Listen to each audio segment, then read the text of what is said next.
Connor, having parked his car near the shopping center, stepped out into the tranquil early August evening. Glancing out the window, he felt a slight melancholy, as the day was already leaning towards dusk, but had not fully merged with the darkness yet. Summer evenings, though growing darker, offered a pleasant coolness, as if the freshness of the twilight air was barely perceptible. The challenging day at work, filled with monthly reviews and the development of a new project, had left its mark on Connor's tired face. Yet, this multitasking routine was akin to an engaging game for him, where constant questions were seen as part of an exhilarating challenge. Furthermore, a reassuring thought of an addition to his already high salary echoed in his mind, providing strength and motivation. Work matters distracted him from somber thoughts, preventing Connor from delving into the long-gone past. Leaving the car at a leisurely pace, he relished the coolness of the interior. The street had been saturated with unbearable heat for several weeks, and people eagerly awaited the approach of autumn. Peering out the window once more, Connor noticed three passers-by, two middle-aged men and a slender teenager.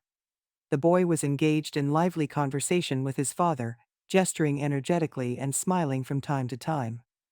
His light, almost springy gait and sun-kissed skin gave him an expressive appearance. Upon seeing a boy of this nature, Connor, unnoticed by those around him, immersed himself in thoughts of his own son. This summer, his son would have turned 14. He envisioned him with a passport, perhaps interested in programming or sports, and felt that he had missed the chance to meet his son due to his own disarray. He tried to justify himself and struggled with a sense of guilt, yearning for the lost prospect of being with his son, Claire, attempting to discover even a glimpse of him in others, but finding no success. Connor was a completely different person before meeting Claire, youthful, selfish, and perhaps even irresponsible. Shame enveloped him when recalling his past behavior. At that moment, he realized that thoughts and memories inevitably accompanied him, sometimes feeling that he would never be able to rid himself of this guilt, believing he deserved a heavy fate. Connor's birth and upbringing occurred in abundance within a well-off family. His father held a successful position in business, while his mother was the chief accountant at a large factory. They had at their disposal a spacious and magnificent house, expensive toys, stylish clothing, and the opportunity for frequent travels. Connor lacked nothing. His parents, grandparents from both sides of the family showered him with attention and material pleasures. However, at an early age, the boy felt a sort of rivalry among them for his affection, and he began to exploit this, playing on the emotions of his older relatives and manipulating them to achieve his desired goals. Connor attended a prestigious high school where he was always surrounded by a large circle of friends. It was a strong and cheerful company, mainly consisting of children from affluent families where teenagers had access to everything: cafes, attractions, entertainment centers, and later, expensive clubs and bar gatherings. Connor's life flourished in the bright colors of carefreeness. Upon entering the local university, he firmly declined an offer to study in another city, despite his father's persuasions, who saw huge prospects and opportunities for him at Moscow State University. Nevertheless, Connor preferred to stay, understanding that here, in his homeland, he already had everything he needed for his ambitions. Under the influence of older friends, he knew exactly whom and how much to pay before exams to avoid studying and obtain a diploma, and he had no intention of changing his plans. So, the time had come. Connor became a student at the local university's economics faculty, marking the beginning of a true golden era in his life.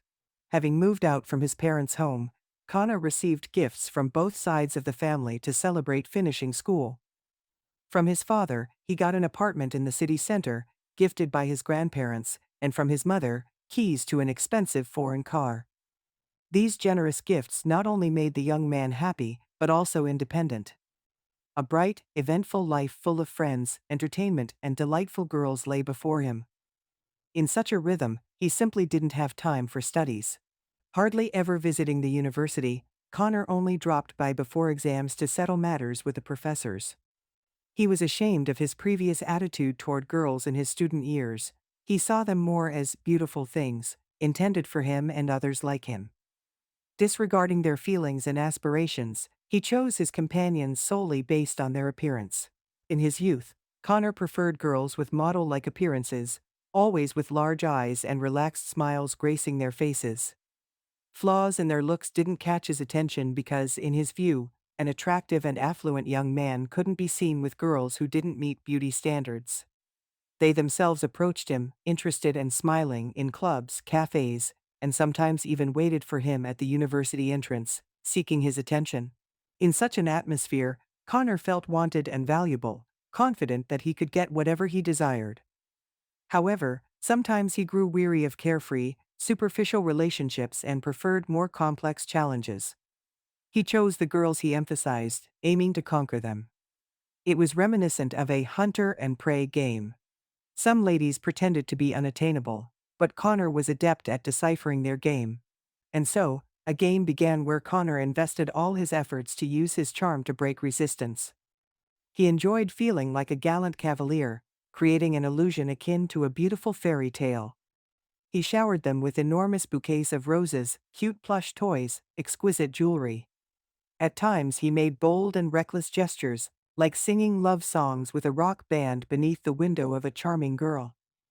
Connor enjoyed inventing something new, surprising, eliciting delight and admiration. And so, the coldest and most enigmatic Snow Queen melted in Connor's embrace as the game drew to a close. The young man's interest waned quickly. What had recently seemed so mysterious and appealing suddenly became dull and indifferent.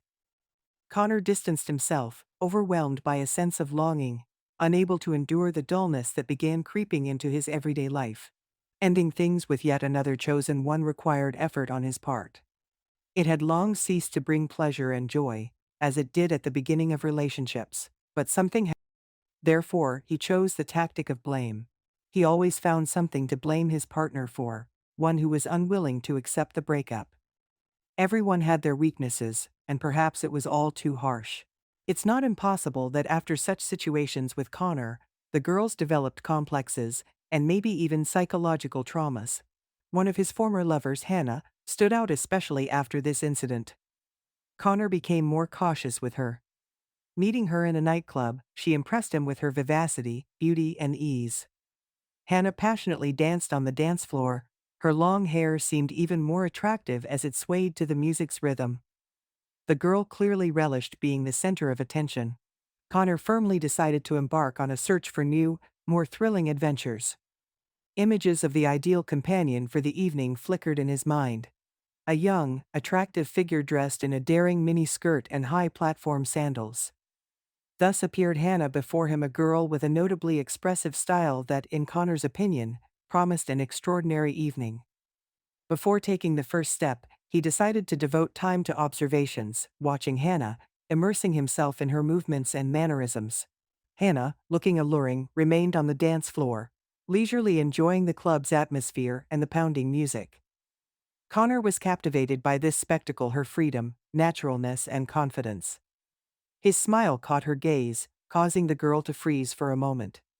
Hannah's eyes, filled with an ocean of blue, captured Connor's attention like a powerful magnet, disappearing momentarily only to meet his gaze again. Connor couldn't help but admire every feature of the girl's face, which had drawn his attention from the very beginning.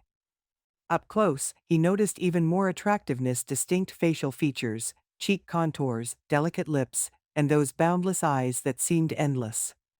Without a single word, Hannah suddenly moved closer to Connor, as if deciding to break the established silence. The young man felt the hypnotic movements of the girl, making him forget everything, anticipating and feeling what would happen next.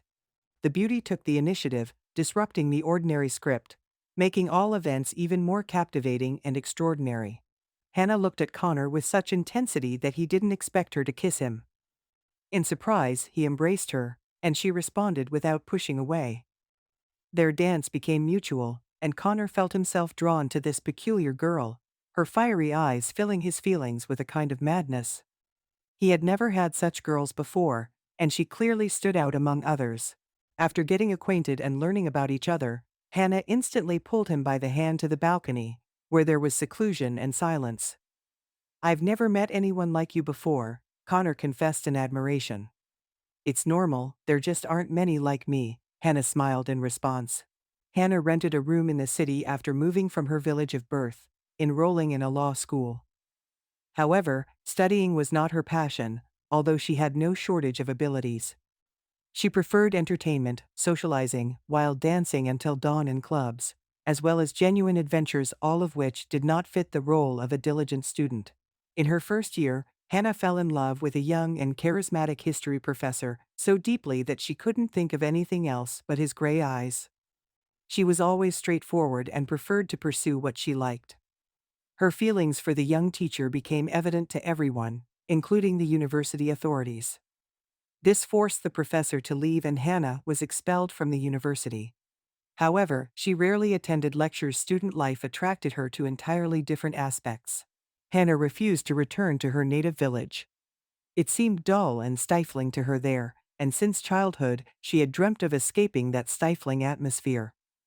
However, after being expelled from the student dormitory, provided exclusively for students, she couldn't stay. As a result, Hannah had to work as a waitress in a bar. Hannah was unofficially hired at the bar. The bar needed attractive waitresses to uplift the mood of the customers, and they paid well for it. She earned enough to afford rent for a modest apartment, food, and inexpensive yet stylish clothing from local budget stores. This lifestyle suited Hannah perfectly. Working at the bar was pleasant, and the atmosphere was cozy. It was a large bar where a multitude of guests gathered every evening, and local rock musicians performed on stage, mainly rock bands and solo performers. Hannah liked this music. Here she felt at home. Certainly, attention was drawn to the young beauty by visitors, colleagues, and musicians alike. It was here, in this bar, that she met James, her first true love. He was the vocalist of a highly successful band. Soon, they began living together. James showed Hannah the world. They traveled to many cities because James' band actively toured, giving concerts and attending various events from clubs and train stations to concert halls.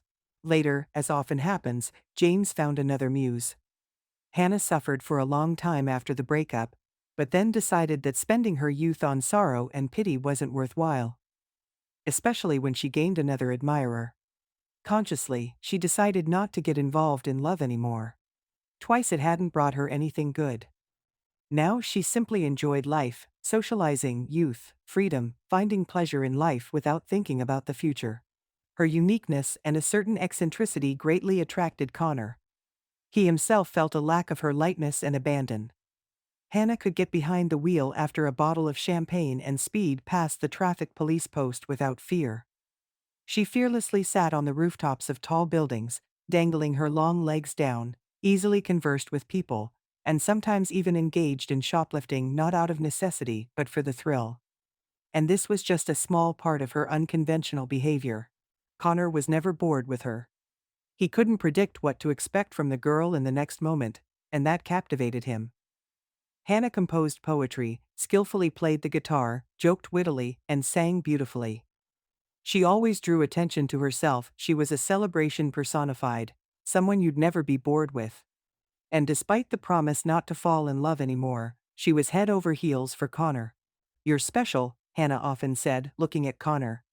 "I feel good with you. You understand me, my soul. You're the best." Connor melted from these words and truly felt special. It always pleased Hannah to realize her attractiveness to men, regardless of where she appeared. However, only in front of one person, Connor, did she feel like a true beauty, attracting the attention of many. She had many acquaintances in her circle, and it seemed like she maintained friendly relations with the whole world. However, in reality, she had no close relationships with anyone except Connor. Hannah avoided contact with her parents because of their constant attempts to change her, turn her into someone she was not. The girl sighed, understanding that her parents had always dreamed of a son, so they never liked the true essence of their daughter. They criticized every trait of her personality. Her laughter too loud and expressive. Her way of communicating excessively verbose and fast. The friends she associated with. Her academic successes, which, in their opinion, were not outstanding enough. And her behavior, which they considered provocative. Constant teasing and attempts to transform her led Hannah to decide to leave home as soon as possible, enter university, and move to another city. The field of study was chosen by her father, who insisted she become a lawyer. Hannah surrendered, understanding that fighting her parents was pointless. Upon arriving in another city, she freed herself from her parents' strict control and decided to be herself. Learning that she didn't want to return home, her parents tried to draw her back, but she refused. Hannah decided to live by her own rules and doesn't regret any of it. Connor was amazed by Hannah's stories. She was a whole year younger, yet had already experienced and seen so much in life. However, over time, Hannah's endless parties began to wear on Connor. At times he simply wanted to be alone at home in front of the TV, but the girl constantly dragged him out to the bar, suggested jumping off the bridge into the river, or simply strolling through the night city. Her unrestrained adventurous spirit, which had previously charmed him, now became a significant drawback for Connor. Living without knowing what to expect from this extravagant girl used to excite and amaze him, but now only caused irritation. Hannah loved Connor, and he felt it. He anticipated that the breakup would be difficult, but he couldn't even imagine what would happen after that. Connor became more convinced that it was time to part ways with Hannah. She had been living in his apartment for almost a year, her things were everywhere. Connor couldn't imagine how her move would go. He had never shared a living space with someone on a permanent basis before, and didn't know how to handle this situation. Hannah noticed that something had changed between them. She asked questions, trying to understand what was happening. Connor remained silent, occasionally sighing sadly, implying that she should figure out where everything was heading. But the explanation finally came in December. Connor returned from university exhausted and irritated due to the diploma he had to complete. Hannah's carefree smile and inappropriate suggestions only annoyed him. Why worry about this diploma? People live without it, Hannah shrugged gracefully. Connor couldn't contain himself and unleashed all his long-standing dissatisfaction. He yelled at Hannah, calling her selfish, living off others without thinking about the future. But in her eyes, there was an indescribable pain and horror, and Connor felt he was wrong. "I'm sorry, I'll be the way you want me to be," she said quietly. Connor fell silent, taken aback. She had fought for so long for the right to be herself and behave as she wished. But Hannah's sudden offer to change herself to please Connor came too late. "Hannah, I'm sorry for my outburst," Connor said, collecting his thoughts. "We need to break up. I've wanted to say this for a long time, but I didn't dare. It's just, no." "No, no," Hannah screamed, desperation in her voice. She refused to accept it. In a surge of emotion, she swept a vase off the table, and it shattered into thousands of shards. You can't push me away. We're adults. I love you more than anyone in this world. Don't you understand?" Connor looked at Hannah, who was hysterical, realizing she was truly unstable. If before he found it appealing, now it was repelling. "Go," Connor whispered, standing by the door. He tried to break free from her embrace and finally escort her out. Connor wasn't particularly worried. Hannah had plenty of acquaintances in the city who would gladly take her in. That same evening, Connor packed Hannah's things into 2 large bags. He knew it might seem cruel, but he no longer wanted to tolerate her unstable behavior. One of Hannah's friends picked up the belongings after reaching out to Connor. He asked if Hannah was crying, but the friend replied that she was constantly crying and didn't want anything. Connor nodded. He hoped Hannah would calm down soon and find new love, as had happened several times in her life. It was typical behavior for Hannah, but this time, Hannah not only didn't calm down but also began to pursue Connor with her characteristic persistence. One day, Hannah appeared at the university dressed as if she had become a nun. Modest clothing, a grim look, a long skirt, beautiful hair tucked under a headscarf. "I'm changing for you," she said quietly. "Do you understand? I'm trying so hard. I'm different now, obedient, ready to submit. I'll do whatever you say." This not only frightened Connor but also filled him with horror. He spent a lot of energy trying to keep her at a distance. Notes about love and pleas for forgiveness started appearing on the walls of the hallway where Connor lived. Hannah bombarded him with electronic and paper letters, even composing poems. Wherever Connor went, he encountered her. Be it the shopping mall, a cozy cafe bar, or just the park. Continuously, like an intrusive shadow, Hannah followed him, pleading for communication, sometimes even threatening. Inside, Connor felt perplexed. His beliefs and requests seemed to find no response. Hannah persisted in setting her behavior line. Once, when Connor returned home after a celebratory evening marking the defense of his diploma, Hannah attacked him. The night was already late, the streets empty. In a good mood after a successful day, he got out of the taxi, paid the driver, and headed towards his home. Hannah, like a ghost in black, imperceptibly blended into the darkness of the early morning landscape. "If you won't be with me, then you won't belong to anyone," she yelled, pouncing on Connor, who didn't immediately feel the need to defend himself. The girl possessed a strange, unusual strength, but she overlooked one fact: he was a man, having physical superior strength. Connor managed to push the attacker away, and Hannah awkwardly fell on the asphalt, hitting her back loudly. "What are you doing?" exclaimed Connor, bewildered. "I'm sorry," murmured Hannah, tears streaming down her cheeks. "I don't understand what's happening to me. I love you. How could I?" Connor hurried into the entrance, slamming the door loudly behind him. His heart was uneasy. Hannah had made a mistake today, but the next time she could do something even more dangerous. A new wave of fear suddenly gripped him. The day after the incident with Hannah, the girl's friend called Connor. She had to retrieve Hannah's personal belongings, and with a broken voice, she reported that Hannah had attempted to take her own life. She hadn't succeeded. The rope snapped. She was noticed in time, the ambulance arrived quickly, but now Hannah was in intensive care. Connor felt guilty about what happened to the girl. He was horrified by everything that had happened but simultaneously felt afraid of Hannah. This feeling was unbearable. For Connor, the story ended relatively well. Hannah survived, but she was diagnosed with an illness caused by severe stress. At that time, Connor preferred not to dwell on what exactly had caused this stress. Hannah was referred to a closed clinic on the recommendation of mutual acquaintances. Connor learned that her parents now visited her. Apparently, they understood how much their daughter needed their support. Friends occasionally visited Hannah in the hospital, but Connor never met her again, sincerely wishing to forget this entire heavy story. But something kept bothering him.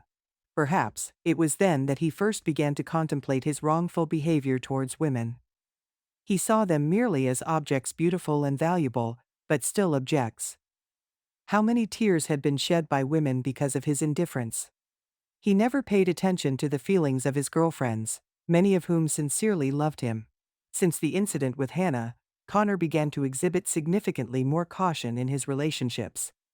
He paid much more attention to the words and gestures of women, catching the slightest nuances, trying to be more sensitive and considerate. He always maintained a safe distance, preferring casual relationships, prearranged without unnecessary romance or unexpected surprises. However, memories of Hannah remained for him as an irreplaceable piece of life, etched forever in his memory. Upon finishing university, Connor was arranged by his father for a promising position at a local company with a very decent salary and promising prospects. He enthusiastically immersed himself in work affairs, diligently and wholeheartedly taking on the execution of his duties. If he was once just an unnoticed student, becoming an employee, he amazed everyone with his dedication to work. He delved into all the intricacies of the business, constantly learning and striving to emulate experienced colleagues. As for his personal life, he didn't even contemplate any serious relationships. Girls from respectable families diligently tried to court him, but Connor remained steadfast. He did not desire marriage, let alone children. He continued to perceive life as a collection of pleasant moments without unnecessary commitments and problems. The story with Hannah continued to live on in his memory. They maintained superficial relations but understood each other from the very first meeting. Brief romances, ignited fleetingly for pleasure, found their place in his life. Several years passed. Connor had become an experienced professional. He earned respect within his company. His efforts were recognized. His career growth was the result of his own efforts, not solely due to his caring father's concern. The parents felt extreme pride regarding their son. It never crossed their minds that from the little Connor, who seemed to be just a typical son of a wealthy father, someone who wouldn't amount to much, something would happen. He was careless in his studies, frivolously spent money, and was not receptive to parental advice. But at some point, it seemed like Connor suddenly became more mature and started acting sensibly. This pleased the parents, although for their complete happiness, there was only one thing missing for their son to start a family, get married, and give them grandchildren. However, Connor was still too young, so the parents didn't insist too much.